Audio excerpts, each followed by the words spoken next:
Yo, Cycling Chef! Good morning! It's been a long time bago tayo makapag-post uli ng video sa YouTube. Pasensya na po kayo mga kapadyak.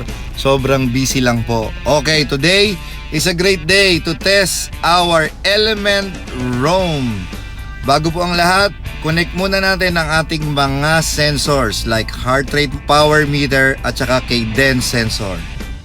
To connect the sensor, press lang po natin yung button sa left ng ating Wahoo device, then add sensor, press the middle and wait for the sensor. Makikita niya kung anong sensor yung una niyang masa-search. Okay, heart rate, nakita niya agad. Select natin ang heart rate.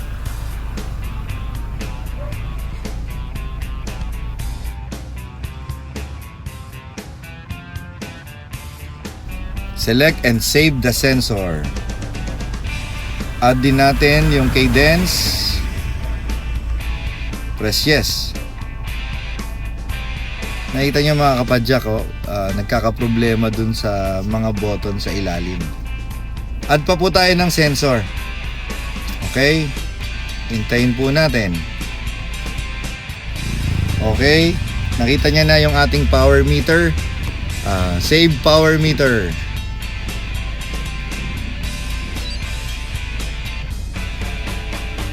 Yes.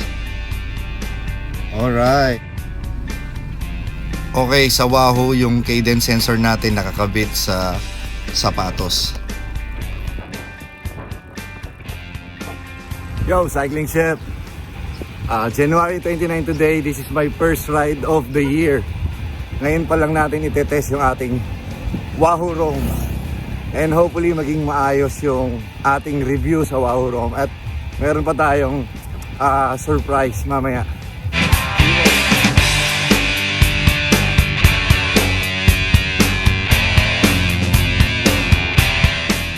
Magkikita po kami ng aking cycling buddy na si CJ Mac.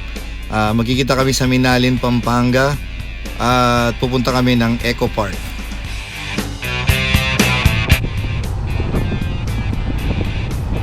Pero wala talaga akong balak sa bumili ng drone. Pero alam ko na to, review ko na lahat. Baka pumunta ka lang. Nung makita ko nung sa version na talaga, grabe. Ano yung kinard mo lang? May dala kang cash. Eh, naka-ready ka rin pala eh. Kasi, balak ko kunwari, pumunta ako, Green Hills, no? Tapos pumunta ko yung Luzon. Oo. Kung baka may magustuhan ako, kaya nag-ready ako. Oo. Eh, kaso yun, nung nakita ko to, lang iba dating.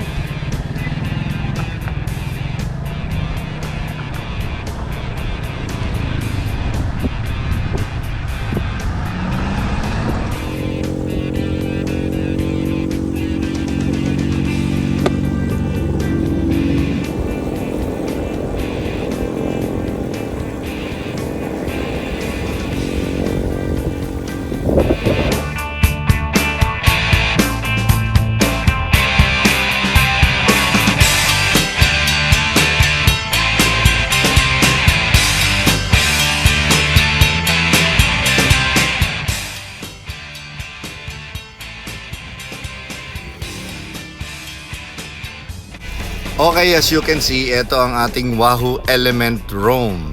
Makikita nyo, malaki po yung ROAM compared to the Bolt. Malaki po yung kanyang screen. So, yung mga data nyo po, malalakihan nyo po siya at kitang-kita nyo po. Sa akin po, ang data na nakalagay is power, cadence at saka heart rate. Ang advantage po niya, kahit na malayo po kayo dun sa device, kitang-kita nyo po yung mga data na gusto nyo pong malaman habang nagra-ride. Kaya lang, mas maganda po sana wala na yung black edge dun sa device. Mas maganda kung full screen po talaga yung Wahoo Element ROAM. Kaya lang, yan po yung kanyang pagkakadesign. Bukod pa nito, by pressing the buttons at the right side, yung maliit, pwedeng lumiit yung mga data fields niya, yung mga details, at marami kang makikita doon sa screen mo. So nandyan yung heart rate, time of the day, time of the ride, Tapos yung elevation, pwede mong ilagay. Depende na sa rider kung ano yung gusto niyang ilagay. Maya-maya po paghinto natin, iba-bike check natin yung bagong bike ni Sir CJ.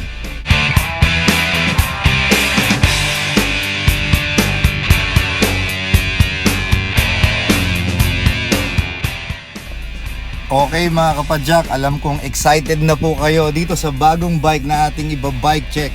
This is the Giant Propel Advanced 2. It's a 2020 model bike, a lineup from Giant.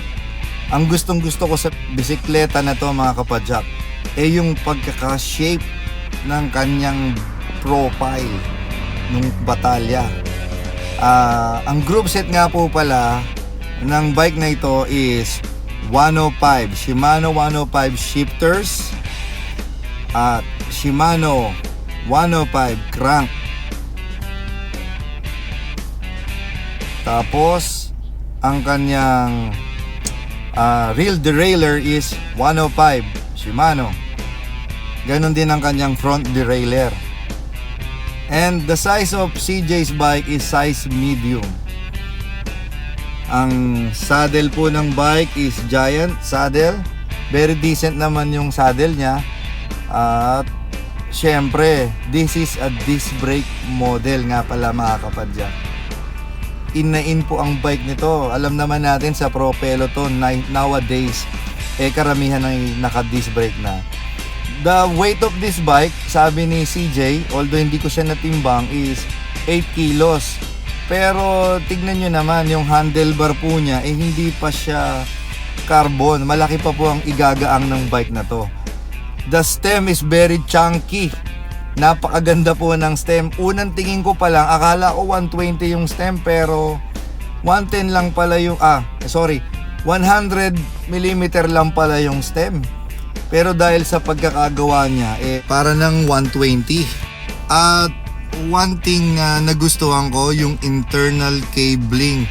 Mapapansin nyo, kapirasong-kapiraso na lang yung wire na nakalabas dun sa stem.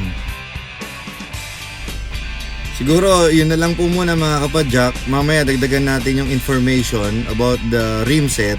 At ilalagay na lang din po natin sa description down below yung specification ng bike na ito mga kapadyak.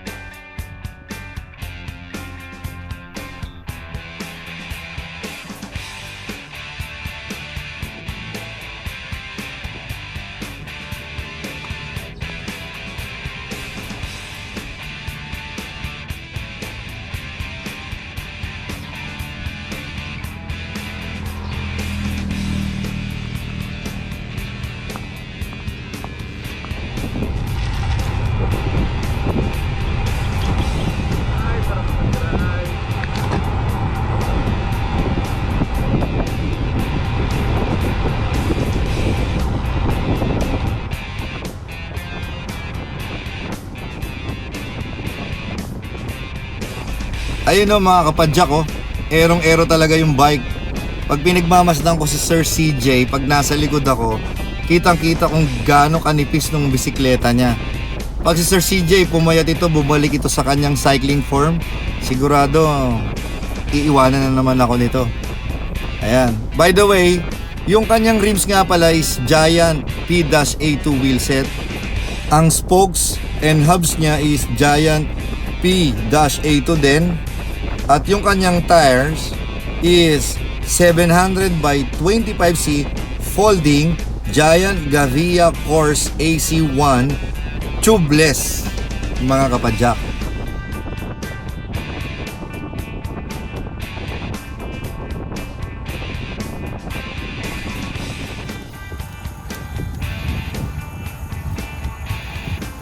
Look at the Giant Propel Advanced 2. It's such a monster. A great bike. Baka mo na lang yung video mo. Video ng bike mo. Kaya TJ, congratulations to your new Propel. Okay mga kapadyak, again congratulations to Sir CJ Mac. Salamat for letting me bike check your bike. Nag-enjoy ako sa ride natin kasi alam kong gigil na siya na para i-test ride talaga. Nakiusap lang ako na endurance lang muna kami dahil alam niyo naman po kakabalik lang natin sa ensayo.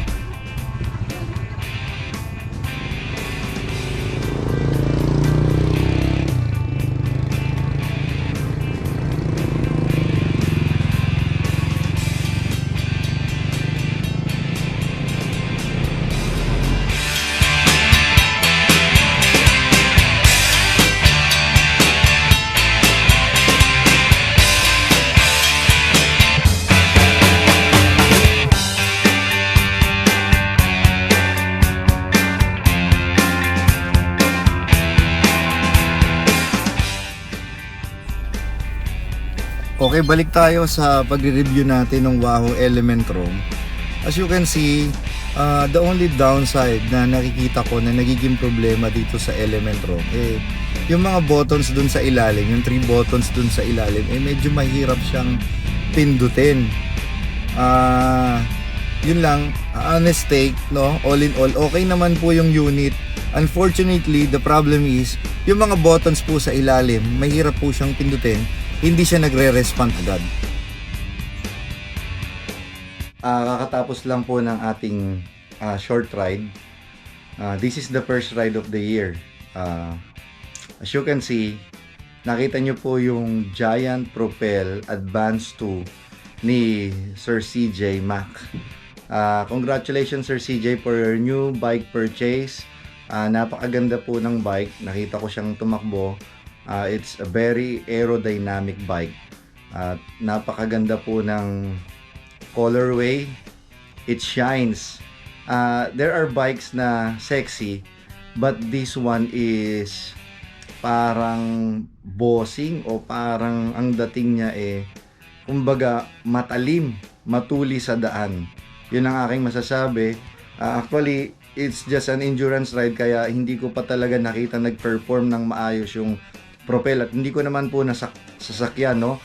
Pero the way it rolls, the way it slides to the wind, kasi doon sa ride namin medyo may konting part na mahangin, makikita nyo na talagang lumulusot siya para siyang nag-i-slide, no? Imagine if CJ in his bike form, nasa racing form siya, I think he can easily maintain an average of 35 to 36 hanggang 38 kilometers per hour flat out. Kaya congratulations again Sir CJ. At ngayon din makikita nyo na ginamit ko yung Wahoo ELEMNT ROAM. Napakaganda po ng ROAM kasi unang-una sa kagaya ko na medyo nagkakaroon na rin ng konting sa mata. Malinaw na malinaw po yung screen. At the same time, wala akong na-experience na pag tinamaan ng araw, nag-glare para hindi ko makita yung aking datas. Tapos, it's easily you can adjust the size of the data doon sa Wahoo ROAM. Pwede mo siyang palakihin, lalo na yung mga important data na gusto mong lagi nakikita like power, heart rate, at saka yung cadence, mga kaibigan, mga kapadyak. Well, today is a very good ride. Hindi naman strenuous, pero I think it's a productive day kasi we did maintain our fat burner heart rate at saka nasa zone 1, zone 2 lang kami. Kaya ayun mga kapadyak. Again, pasensya na po mga kapadyak if lately hindi tayo nakakapag-upload ng ating mga videos. Medyo busy lang po talaga sa work. Maraming salamat po sa patuloy nyo pong pagsuporta. Sana patuloy po kayong manood. Sa mga hindi pa po subscriber, please subscribe to my channel. Ako nga pala si Cycling Chef na gumagawa ng mga healthy recipes at saka mga cycling tips. Sige po mga kapadyak, salamat po. Cycling Chef.